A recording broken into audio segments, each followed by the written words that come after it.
नमस्कार भावांनो, जय महाराष्ट्र. करूया आजच्या ब्लॉगला सुरुवात. सकाळी नाश्त्याला मी खाल्ले ओट्स. त्यानंतर गेलो काय तर काम होतं म्हणून बाहेर. घरी येऊन खाल्ले चिकन भाकरी. त्यानंतर गेलो मी रनिंगला. संध्याकाळी रनिंग केलं थोडं. आणि हे आजी आजोबा बघा, आयुष्यात जी कोणी सोबत असेल ती आयुष्यभर अशीच सोबत राहिली पाहिजे, एवढंच या व्हिडिओ मागचं कारण. त्यानंतर रात्री घरी येऊन खाल्लं आमलेट, चिकन 65 आणि नंतर माशांना सुद्धा त्यांचं फूड टाकलं.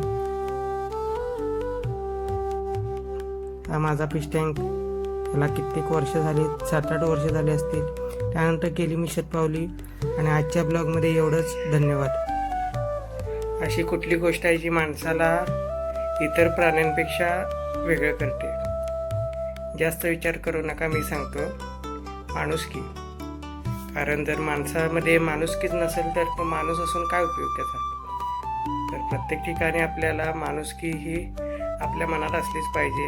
एखाद्याला लागलं, तो जरी आपला कोणी नसेल, म्हणजे आपला मित्र नसेल, नातेवाईक नसेल, असं कोणी जरी नसला तरी समोरच्याला लागलं की आपल्या मनात एक धस्स असं व्हायला पाहिजे, दुखायला पाहिजे की त्याच्या दुःखाला आपण पण दुःख मानलं पाहिजे की त्याला लागलं आता, त्याच्यामुळे त्याला वाईट वाटलं. तर तुम्हाला पण थोडं त्यातलं वाईट वाटलं पाहिजे.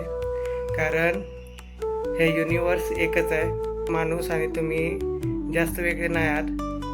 हे युनिवर्स एकाच ठिकाणी असं काम करते, आपल्यासाठीच काम करते. त्याच्यामुळे कुठं ना कुठं दुसऱ्याचं बरं वाईट होत असेल त्याचा, किंवा त्याचा परिणाम तुमच्यावर सुद्धा होतोय. त्यामुळे एकच लक्षात ठेवा की दुसऱ्याच्या आनंदात आनंद माना आणि माणुसकीने राहा. माणुसकी राखवा प्रत्येक ठिकाणी, कारण माणुसकीच महत्त्वाची आहे.